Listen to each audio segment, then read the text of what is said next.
Bonjour. Bonjour, ça va? Eu vi que não tem ninguém aí, né? Que ótimo. Paris tá vazia de turistas, mas a cidade está muito estranha, porque como eu escrevi, não tem. Eu achei que fosse encontrar aqui polícia por todos os lugares, não tem. As revistas nas lojas são ridículas. Vai acontecer outra porcaria aqui outra vez, não é? Não, bom, toda vez que você passa por aí acontece um negócio, você Não, tem não vem fama. com essa, não. Não é assim não, porque eu não estava aqui da última vez. Eu sei, eu Agora foi sei. a última. Bom, mas agora que a gente está comemorando um ano de antagonista, a gente se lembra do comecinho do jornal com o Charlie Hebdo, que você estava em Paris naquele caso, e incrível, né, o que aconteceu neste ano. É impressionante. No mundo se repetiram as notícias, se repetiram várias vezes. No Brasil, uma implosão geral, e Bom, mais rápida do que a gente podia prever e mais desastrada, calamitosa do que a gente podia prever. colocar o Nelson Barbosa. O Levi tinha que sair, porque o Levi já tinha virado um palhaço. Disse, bom, o Levi era um palhaço, aliás, por falar no início do antagonista, desde o início a gente está falando isso. Até inventou o ministro Júnior da Fazenda, né? Foi um dos nossos acertos, foi tratá-lo da maneira que ele merecia ser tratado, né? Agora, de fato, ele não enganava mais ninguém.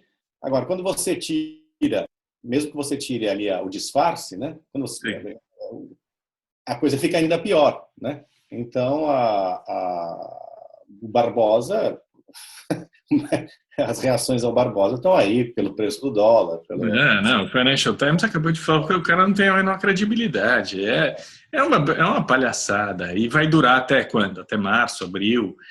E depois vai desmilinguir tudo, porque o país não vai aguentar. Como outro acerto que nós acho deste ano de trabalho, quer dizer o tempo todo que a Lava Jato ia ditar o ritmo do esfacelamento do mundo político brasileiro. Foi o que aconteceu, é o que vai continuar acontecendo. Neste momento, agora, o Bunlai está reunido com delegado da PF, sendo interrogado. Agora, são esses os fatos que vão ter uma relevância para o futuro do país.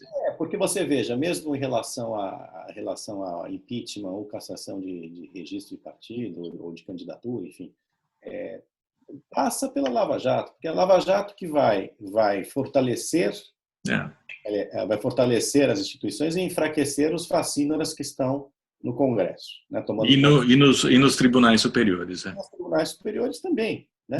Então, de fato, tudo depende da Lava Jato. Não é que se trata é a boia de salvação. De fato, é a boia de salvação. É a Lava Jato. Né? É a boia de salvação porque é um episódio inédito na história do Brasil. Né? Então, ele tem a força do ineditismo e da novidade. E mais especificamente, a boia de salvação, eu estou falando circunstancialmente, eu acho que também é um caminho, né? Eu acho que ela já está mostrando um caminho para o país. Se vai seguir esse caminho ou não, cabe a nós, né? Nós como país. Né?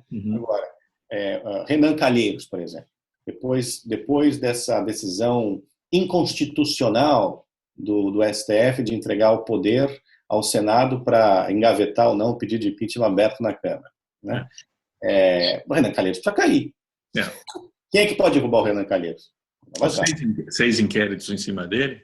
Mas é mais uma prova de que a Dilma Rousseff é realmente de uma burrice extraordinária, né? Porque ela tem um problema na economia e coloca o pior ministro da economia que ela podia escolher. Pior do que o Nelson Barbosa, sei lá, é só o Ciro Gomes. Ou o Jacques Wagner, mas o Nelson Barbosa era a pior opção. Eu não sei se o Jacques Wagner, a essa altura do campeonato, eu nem sei se o Jacques Wagner seria pior do que o Nelson Barbosa. Eu não sei nem se ele aceitaria.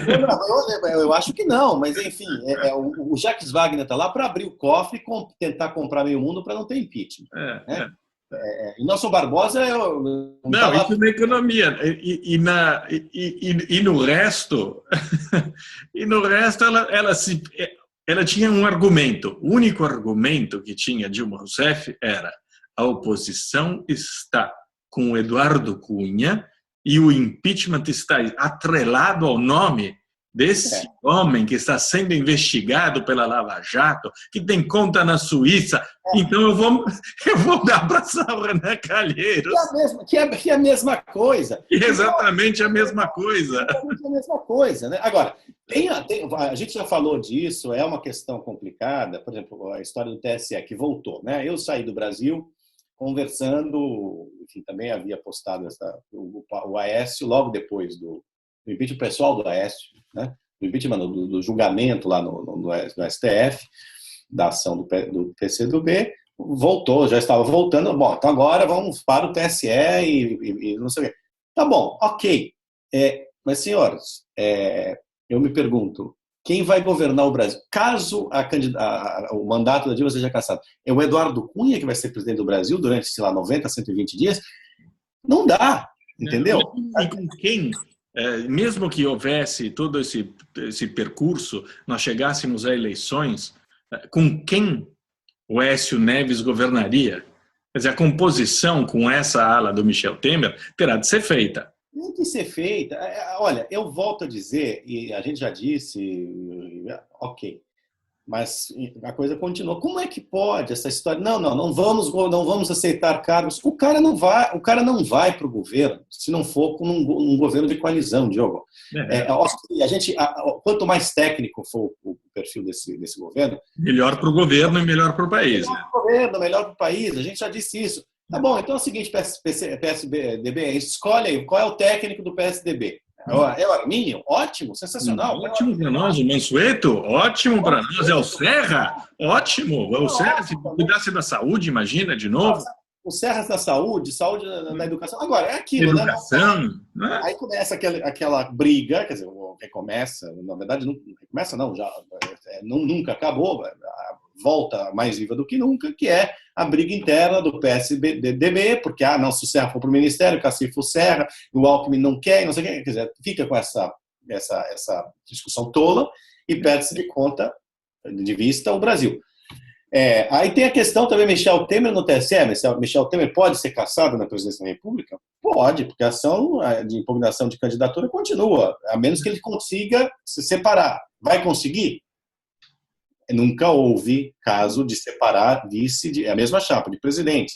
Agora, pode ser, como também já foi escrito aqui, que os ministros do TSE cheguem à conclusão de que, não dá para derrubar depois do impeachment é improvável que a coisa vá. Exatamente. Então, enfim, agora... Inclusive porque as culpas, a gente sabe, todos sabem, os ministros sabem melhor do que nós, pela falcatrua eleitoral, é do PT e é da Dilma Rousseff.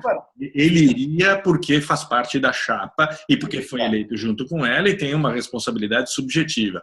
Mas quem articulou o esquema larápio para roubar essas eleições foi o PT, foi a Dilma Rousseff. Você tem razão. Agora você veja, tem o Renan, na semana passada, já encaminhando a história das pedaladas do Temer, entendeu? Mas aí você também tem a briga dentro do PMDB, né, que é o Renan Calheiros versus Michel Temer. Então, assim... E tudo isso num cenário de um país que é absolutamente desastrado, em que se imagina, em que não existe um sistema para tirar do poder uma presidente que, neste momento, tem cento e quantos votos? 130 votos no parlamento? 150 votos? Se você quiser, 171 votos. Não dá para governar, não dá para ir adiante desse jeito. O Brasil precisa de mecanismos que sejam um recall, que seja um voto de desconfiança. Tem que existir um mecanismo para tirar uma pessoa recém-eleita que não tem condições de governar. Exato. Eu acho que a ideia do parlamentarismo pode ser boa, embora o parlamento não valha nada, mas é aquilo, é bem menos traumático. Você derruba o primeiro-ministro, vai derrubando, como os ministros nos últimos 50 anos. Ok, daí, né? Mas enfim, vai reciclando. Agora, Tem A uma... proposta do Fernando Henrique Cardoso, do semipresidencialismo, também tudo bem. Tudo bem. Como na França, o presidente fica lá e vai mudando o primeiro-ministro até Exato. acabar o mandato. Exato.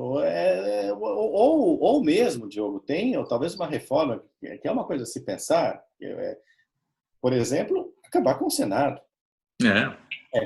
Aqui na França, por exemplo, o Senado é uma casa quase que decorativa. Aqui está acabando. Aqui eles acabaram de fazer uma reforma. Na Itália, Matteo Renzi está É. acabando com o Senado. O que é o Senado no Brasil? É a casa que representaria a federação. Ora, o Brasil não é uma república federativa, porcaria nenhuma. Né? Não serve para conferir mais peso a estados inexpressivos, né? A desbalancear ainda mais, né? O poder entre as unidades de federação. Então, assim, Na verdade, acaba paralisando o poder. Ele se duplica, você dobra tudo, né? Dobra tudo, é mais caro, o custo é enorme. O Senado tem um papel, hoje em dia tem um papel realmente só de barganha, de fazer barganhas ruins para o país.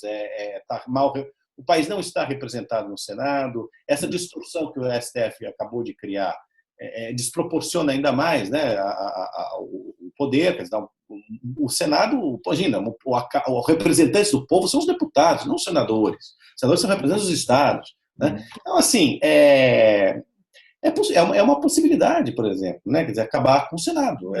São todas essas discussões que vão ser feitas.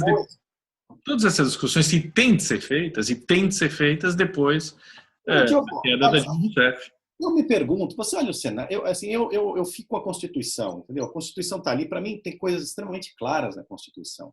Ora, é uma Constituição que legisla sobre o papel do Colégio Dom Pedro II. É um negócio desse tamanho. E no caso de impeachment, os caras encontram brecha que não existe para dar margem à discussão, para fazer casuísmo como o STF fez. Por exemplo, 92, a história de 92, né, voltando ao julgamento da STF, né, é que naquele momento, como o Collor era uma unanimidade, ele seria derrubado de qualquer maneira, o STF deu uma canja para o Senado participar do processo de impeachment, né, e acabou estabelecendo uma jurisprudência, entre aspas, que é inconstitucional, porque na Constituição está escrito que o Senado julga, processa e julga. O responsável, é claríssimo isso. Muito bem, abriram essa brecha em 92, e aí o STF, bolivarianamente... E durante o julgamento, o presidente tem de ser afastado, para não usar a prerrogativa do cargo, o poder do cargo, para influenciar o próprio julgamento. Tem de ser afastado. Claro. E assim você afasta uma pessoa de uma empresa enquanto ela está sob inquérito, é evidente. Quer dizer, aí você erra em 92... mas esse erro não tem consequência. E aí você erra em 2015, outra vez, né? Para fazer sacanagem. Quer dizer, então, como se dois erros, volto a dizer, fizessem um acerto. Não fazem. Não é porque foi constitucional em 92 que passa a ser constitucional em 2015. Não, e de qualquer maneira não é o STF que tem que discutir essas coisas e que tem que resolver essas coisas. É um negócio, assim, a gente não falou sobre isso, né? Nós não fizemos reunião depois dessa enormidade que aconteceu. Mas o fato é que o resultado está aí. Quer dizer, você fortalece durante um tempo, dá um fôlego para essa mulher. Ela faz só besteira, porque ela não tem capacidade. Porque, atenção, não é que ela faz besteira por opção. Ela faz besteira por falta de opção, porque ela é incapaz de acertar. É incapaz. Está mais do que provada. Então estamos com Nelson Barbosa, né, o capacho da Dilma, né, e você vai fazendo e dane-se o país. E esses partidos criaram um rolo desgraçado. O Eduardo Cunha conhece o regimento da Câmara como ninguém. Todo mundo me diz, e ele mostra isso claramente. É um sujeito que sabe cada detalhe do regimento da Câmara. A pergunta que ele fez está correta, ele pode ser o que for, mas ele está correto. Bom, tá bom.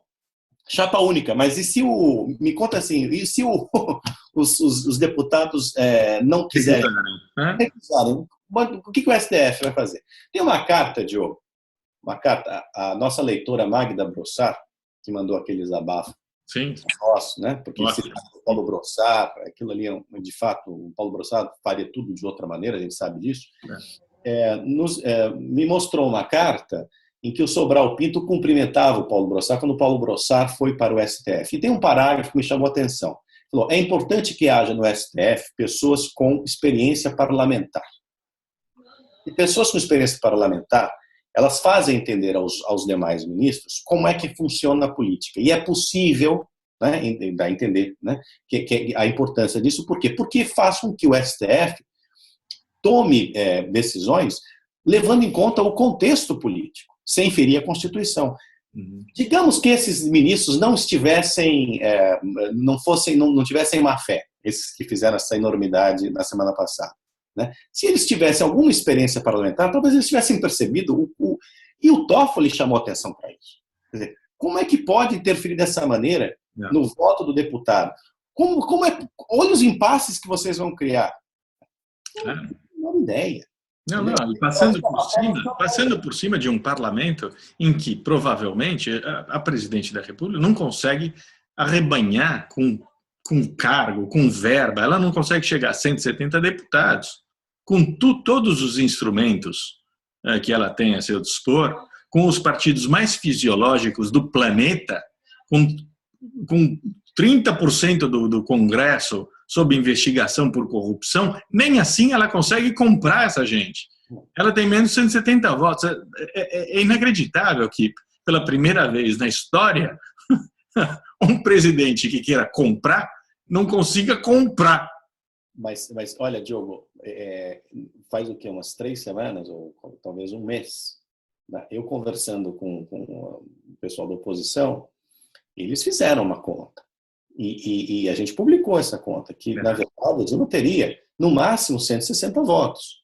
E aí outros jornais, a gente até repercutiu, davam quase 200 e tal. E essa conta de 160 é a conta que está rolando agora.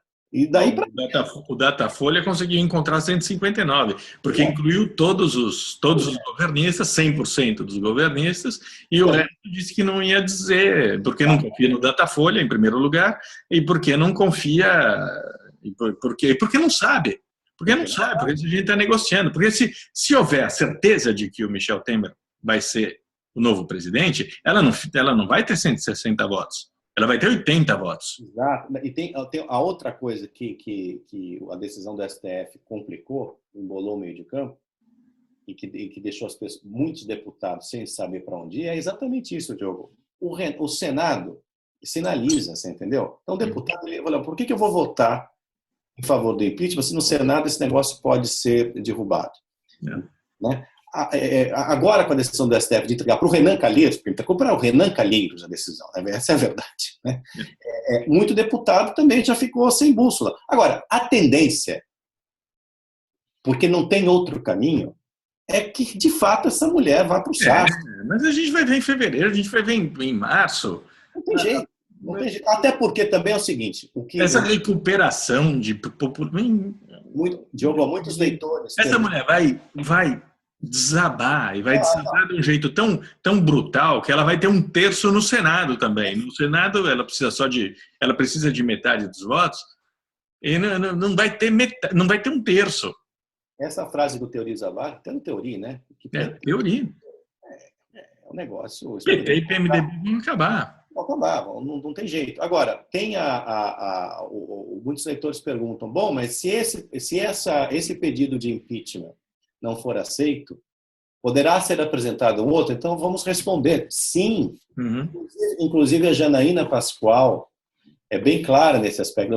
Se este for derrubado, nós apresentaremos um outro. Quer dizer, a derrubada de um pedido não significa que outro não possa ser apresentado. Não, e até março, até abril, vão surgir ainda mais provas de que a campanha da Dilma Rousseff foi roubada. Ela foi financiada com dinheiro roubado da Petrobras. Vão surgir mais e mais e mais testemunhos e mais. A gente já teria o suficiente para pegar, porque o PT está implicado até o pescoço. O PT deu 23 milhões de reais para a campanha da Dilma. Só aí você já tem bons motivos para levá-la para um impeachment, né?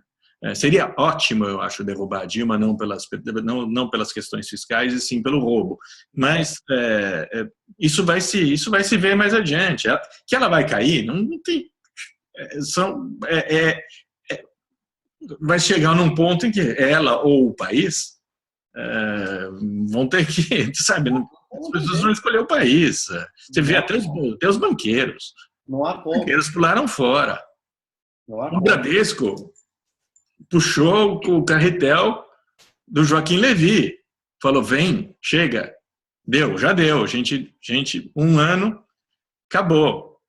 Agora volta para casa. Daqui a 40 dias você arruma um belo do emprego de vice-presidente do banco. Mas voltando ao que você falou ali, uma das coisas que você falou no início da conversa, sobre o Bunlai, né? O Bunlai poderia prestar um grande serviço ao país e fazer delação premiada. Aliás, eu aconselharia, como aconselhei em relação à família Youssef, que a família Bunlai se livre do seu atual advogado, né? E escolha um advogado que parta para a delação premiada, porque o senhor Bunlai vai mofar na cadeia se continuar. Se ele seguiu Malheiros até o fim? Exato. Então, é como o caso do outro lá, que aqui começa com K, né? Lá de Brasília, que não queria eram questões filosóficas, sabe? Olha, mas o Bunlai, o que ele fez a confissão que ele fez, sem um acordo de delação premiada, já entregou tanto do PT, aquilo é tão importante, os jornais não deram a menor atenção, e por isso que nós temos 82 milhões de page views, e a gente está comendo esses caras dessa maneira tão acelerada. Mas aquela confissão em que ele diz, olha, eu peguei 12 milhões de reais de empréstimo, metade para cobertar o assassinato do Celso Daniel, outra metade eu mandei para Campinas, porque tinha 2 marqueteiros de Campinas num esquema idêntico ao do Mensalão, isso em 2004, e daí em 2006 os caras quitaram suas dívidas da campanha do Lula por 60 milhões de reais e queriam jogar para cima de mim esse troço. Eu não assinei. Agora, senhor juiz, a prova está aqui.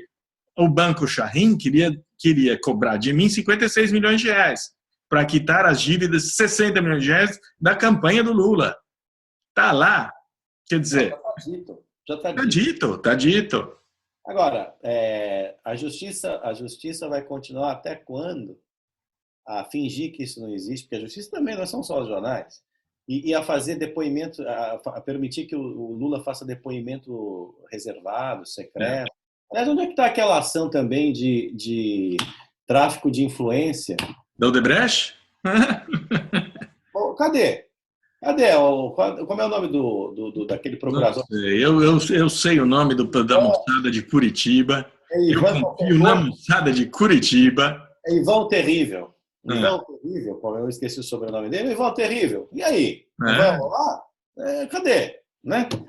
Enfim. Não, mas as coisas vão rapidamente. Você sabe, Diogo. Um dos filhos dele vai ser preso, provavelmente o outro filho dele vai ser preso. E as coisas não são simples. Quando você tem um filho preso, por exemplo, complica. Complica. Pelo menos para a gente. Não, ele não conhece, ele não sabe o nome da nora, ele não conhece o filho que se vire, mas, digamos, no imaginário popular,